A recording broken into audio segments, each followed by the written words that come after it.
From Florida's Space Coast, this is Your Career. Welcome to Your Career. I'm Debbie Featherston, your host, and with me is Jean Najjar, president of Joy's International Foods Incorporated. Jean, thank you for being with me. I am really excited about this show. This is the first time we've ever had anyone here that is a food manufacturer. Oh, thank you for having me. I've been really excited about the whole thing. I told everybody, I think. They're like, when does it air? I said, I don't know if it's going to air. Well, I'll tell you, this is a program everyone that has an interest in starting a business, if they have any interest in food manufacturing or creating a product, I'm confident that based on our conversation prior to now, that it is going to just really be very informative. It really will be helpful. Stay tuned, keep an eye on the show. So, first question right out of the gate is tell me a little bit about what brought you to starting a business. I'm an immigrant first. I came when I was 17 years old to Oklahoma State University. I came to study engineering. I wish I could have studied medicine, but there was not enough money to do that. So, but I've always had in my mind independence, my own business, my own dreams. It wasn't specific to food at the time, probably. I graduated and started working in engineering with my engineering degree up in Michigan with Ford and General Motors. Okay. And I got so tired of the snow, I said, I'm going to Florida. How are we going to find a job in Florida? And I found Kennedy Space Center. And I loved engineering work. I loved the business development part of it really, really well. And I got really good at that portion of it. Starting my own business, my first one was out of my garage in Titusville. Oh, wow. And it was a challenge for recycling toner cartridges back then. And I approached NASA and they said, no, we can't do it. And you can't say no to me. I'll find a way. And I did find a way. And when I presented it, it was a big hit. We had a great contract for 6 years. Wow. And made a lot of money with it, too. It was very successful. So it took a lot of drive, a lot of hard work, I guess. And then this food manufacturing, I am Mediterranean. I love food. I love tables. We all sit around the table.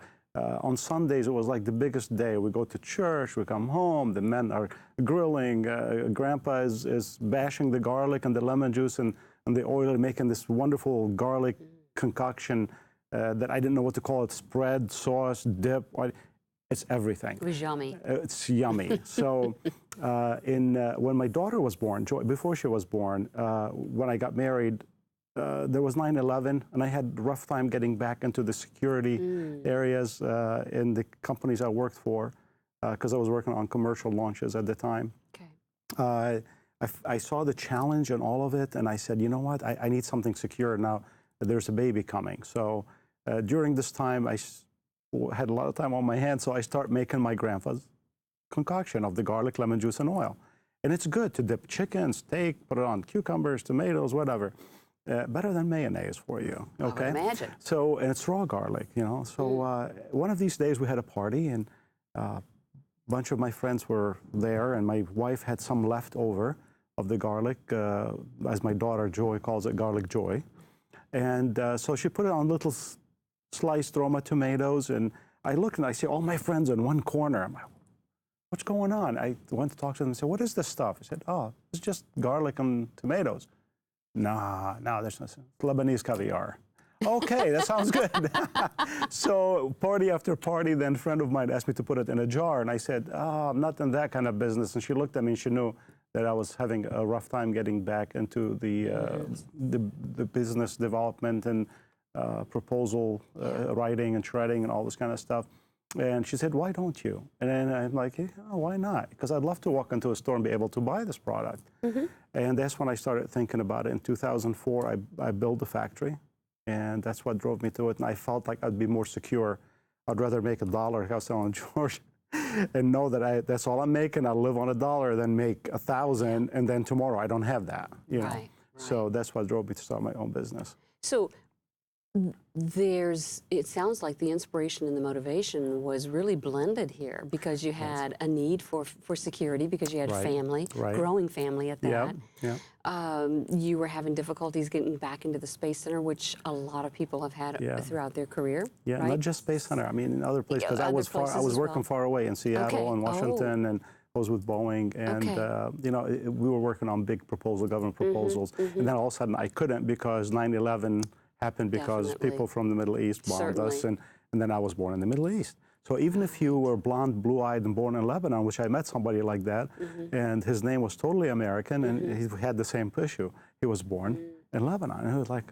So it's a big red flag. It was big, but it was, you know, we get scared, and we have the right to, and I don't hold that But those against anyone. circumstances really drove you with encouragement from friends. It sounds like that really loved the food. Right. That was great encouragement, great drive. Having a family was even a bigger drive, and wanting to be secure and spend more time with them. Because, you know, in the business I was in, you don't spend that much time at home. You're always between planes and hotels, and you don't know when you're going to be back at home. That's right. So I was really happy to struggle and make it. I knew there was going to be a struggle. Yeah. Well, tell us a little bit more about the struggle. Specifically, I'm curious, when you reflect back on the journey that this entrepreneurial endeavor has taken, right, which you call now Joy's International Foods.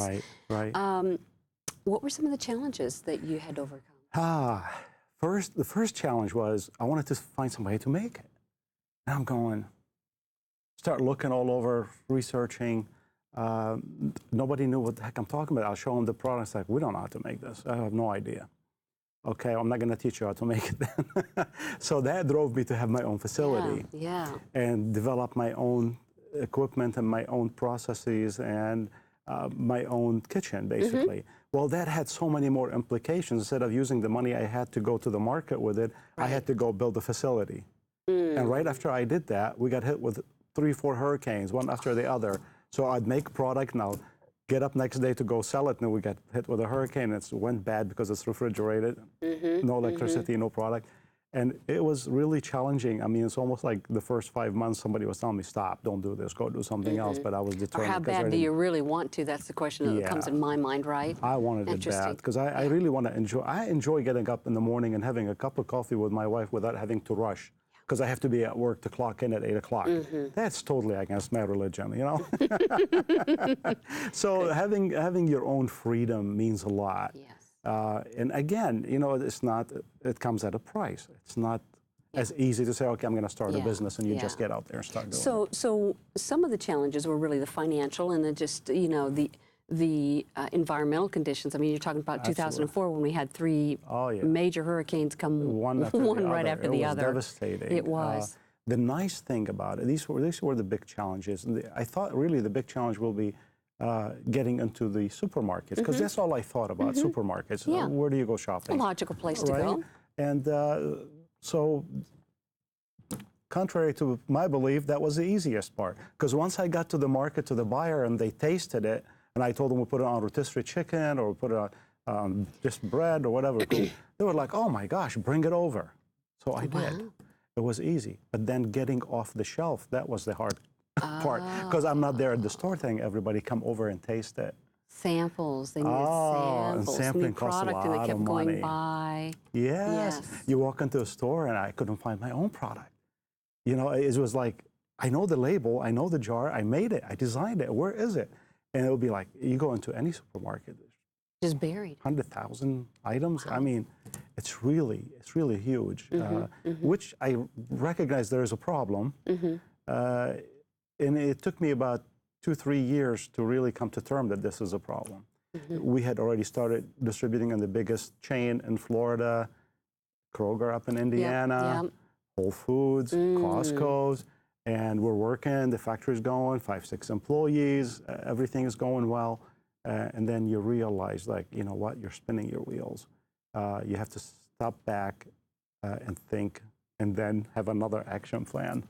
And that's, I contribute that to my education, and I'm glad I finished my education in engineering, because it does help you quite a bit. Right. I was thinking actually the financial end of it probably has been a real help. I mean, if you got into project management or dealing with budgets or just looking at the numbers at all in any aspect, yes, you know, that's critical to this. That's very critical. And I tell you, many people don't get to go to college, and they become very successful multimillionaires. But it is so important for anybody. Even they say, I'm going to start my own business, I don't need college. Yeah. You need to go to college. You need to finish your education. You need to get some kind of education that will help you run your business. Right. I don't like math. It doesn't matter. You're going to have to do math. You know? You're gonna have to. Well, you have to at least be able to interpret the profit and loss statements. Absolutely. And, you can't just rely on understand. your accounting person Right. to do it, or Right. your Because you're not going to be able to IRS. make critical decisions, right? Absolutely. So tell me, what would you say? What steps have you found to be essential to the development and the growth of Joyce International? The steps that I took after 2009, right after I received the Business of the Year award from the SBA Congratulations. for our chapter, and I was so proud of it. The economy really started tumbling, and I needed to do something, and I wasn't going to quit. Yeah. So a friend of ours said, why don't you go to the farmer's market? I'm like, what am I going to do in the farmer's market? This is a product that's been made, developed. It's, you know, I'm not a farmer. She goes, just go look. So I did, and I found something that I could really use to launch, again, my product. And remember, I was telling you, I'd tell the buyer about the product, and they're like, oh my God, we love it, bring it in. Well, that was the first opportunity for me to really test the American market. Is this something that really everybody wants?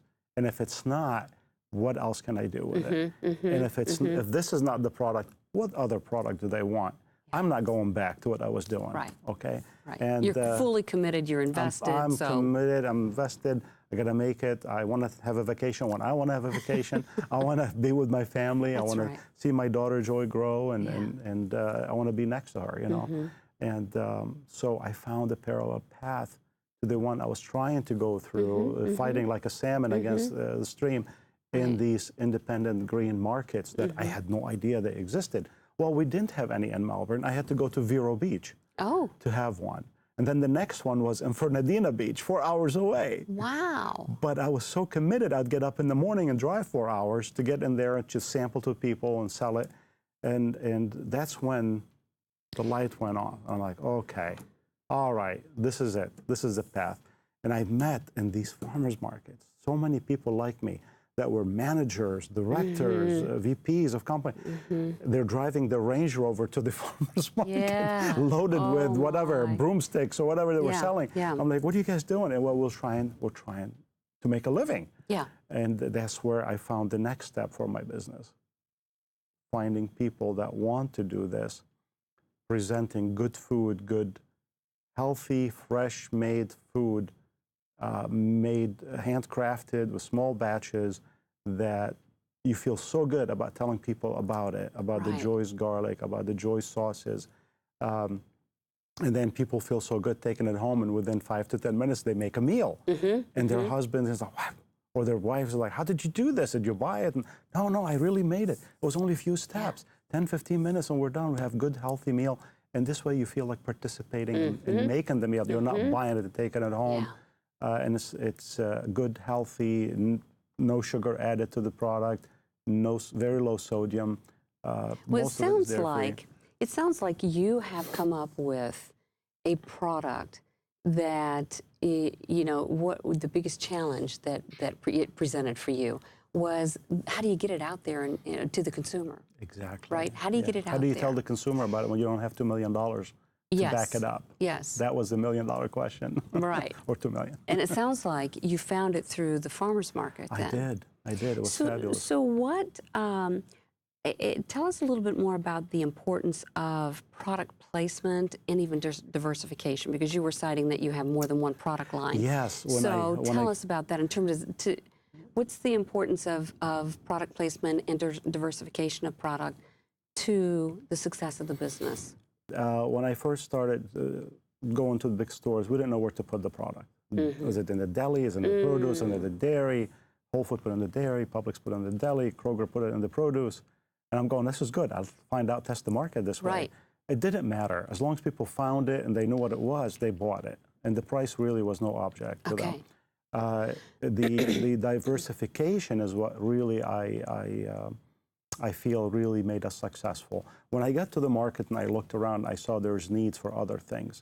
Pasta sauces, Mediterranean specialties like tapenade, olive salad, artichoke salad, bruschetta. these foods that we love to have. Yep. Most of us only can get them when we go to a restaurant. Right. Because it takes a lot of time to produce. It does, sure it does. Not in my kitchen. We make it good, fast. Well, that's because you're the expert and you have the family recipes. So I have the family recipes. Some of them are not. Some of them are my own. Well, I'm going to still call them old world recipes. I know, they think are they're old fantastic. because, like I told you, I inherited that lifestyle of eating good, living close to the earth, and eating on this one beautiful circular table where everybody get in, the uncle, the aunts, the brothers, the sisters, everybody, and it's fabulous, and eating something good and wholesome, and then in about 45 minutes everybody pass out, and then the women in the old country go out and wash the dishes. I'm like, I felt so bad for my mom and everybody else in the family, but I was too full to move, so I'm like. You did your job on those days. Yeah. So what strategies have you found most beneficial in expanding the business or penetrating a market, as we've been talking about? Because I'm thinking about this from the perspective of the viewer who may be in a similar situation where they have a business or they're thinking about a business where there's a product. What can you share with them about your experience that might help them? Me personally, I can't eat alone. If I'm sitting out eating, I see somebody pass by, I invite them. So when I went to these farmers markets and I start seeing many people in the same boat that I was in 2009, 2010, I started introducing them to my product and introducing them to the way to make money with my product. It opened up their eyes. Now we have dealers throughout Florida to North Carolina. We do farmers markets from Miami to Greensboro, Asheville. We're all over. And these are people that maybe, like Greg and Carol, that retired, but they don't want to stop. And this is an opportunity for mom and dad or husband and wife to work together, because all their years they work separately. And now they come together, go to the market, they have fun, they have extra money. Some are young and they really need to feed their families, and they go work 2 to 3 days during the weekend, and they make exceptional living. I mean, some of them make as much as working full time, making 15, 20 bucks an hour. They do it in 2 days. It's good. So it's good. So that was really a contributor to the success of the business, by having more people doing the same thing I was doing. So I would rather make $1 from each person out of 100 instead of doing the 1,000 by myself, the 100 by myself. I understand completely. So that's and you know, the nice part, you feel good. All these people are just benefiting and they love it. And they're having fun. And when I call them for a meeting, everybody jumps in and they drive 3-4 hours, 6 hours, 12 out of Asheville, or 9, I think, 9 hours. And they love to come and we share and sit down and talk and go over all our strategize how you can grow and continue to position the product, and what people are asking them for, what kind of like for 2 years. Kind of like your focus group. Then you're getting market data. Yes, it is. I mean, these people probably were not marketeers, but they are definitely foodies. They know how to talk to other people and foodies, and to project what I'm teaching them and what they're learning on their own, and they're bringing back the experience to me too. That's beautiful. So it's two-way street, and I really appreciate every one of them. So really the strategy is continuing to gather the information from your distribution network so that you can, evolve the business, the product lines. To meet the consumer needs. Yeah, one of the newest things that we added was mango salsa. It's not Mediterranean, but guess what? It's a big hit. Everybody wants it. Well, I would think in South Florida that would be true. I'd like to take us a little different direction. I'm curious about, when you reflect on your own skill sets to run and lead the business, what were the natural strengths that you brought to the business? What knowledge did you bring? You need to have the vision, number one. The knowledge, you really have to know what should come in the business, what must come out. It's not about selling in most instances. For me, it's about buying. It's about buying. When I save $1 on buying good ingredients, and I don't go cheap on my ingredients by any means.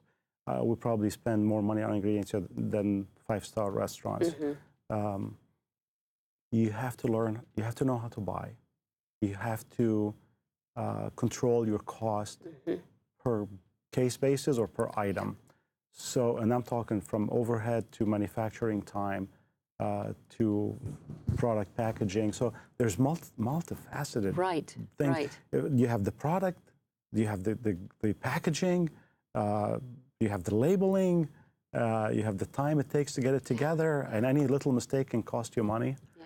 So you really need to focus on all of it if you're the businessman or businesswoman. And at first, I was doing everything by myself, and it was long hours, long nights. Thank God I have a very good crew right now working with me. Thank God they're really excellent. I thank them every day when they're leaving. And that's fantastic. You need that for sure. In terms of your own strengths that you brought, then, from what I just heard you say, I'm going to summarize quickly. Truly, you've just given us a great example from your engineering background. When you were talking about product design or product development, right? That translated perfectly into what you just stated there, right? Because you're aware of procurement costs and how to really buy the quality of product that you want, but at the price that you need it. Yes, absolutely. So that you can end up with a better product. Yeah. And just looking at, because I know in engineering, if you could save 5 cents, 3 cents per product, then you're, depending on your volume, right? Yeah, that's a lot of money. We used to buy the steel by the pound. So. Yes, yes, well, we and understand. by the pennies, so so that really brought in a lot. Yeah. All that experience really paid off for me. Yeah. Well, I'm just curious, there's a couple things. As a food manufacturer, I imagine that you're working with, you have to comply with the FDA and maybe other regulatory that's agencies, another thing. Right? That's another thing. It was like, well, having your own facility, you have, first of all, you have to get licensed by the Florida Department of Agriculture. Right. Oh. Yes. And you can make stuff and sell it right off your factory, but you cannot send it out to be sold somewhere else unless it's certified or if it's only refrigerated. Okay. Like our garlic spreads are all refrigerated. But the older I got, the more experience I got, so I need to make things shelf stable. Sure. So beside the FDA, we had to figure out how to become a thermal process authority and have the building certified and me and the manager certified to process food that you can put in a jar and it will be good for 2 years. Even though I only put so it's got a long shelf life. Yeah, because it's easy. Good. When you're cooking something and you serve it right away, you can't tell, even though people still get sick. But this is even more challenging. To put it in a jar, you don't know if somebody's going to get sick down the road or not. So it does have a lot of processes. HACCP is one of that we have to a lot of comply standards, with. and HACCP is one of the biggest process that we have to go through. And it's something I was familiar with from my days at NASA. NASA developed the HACCP plans, the hazard processing and control points.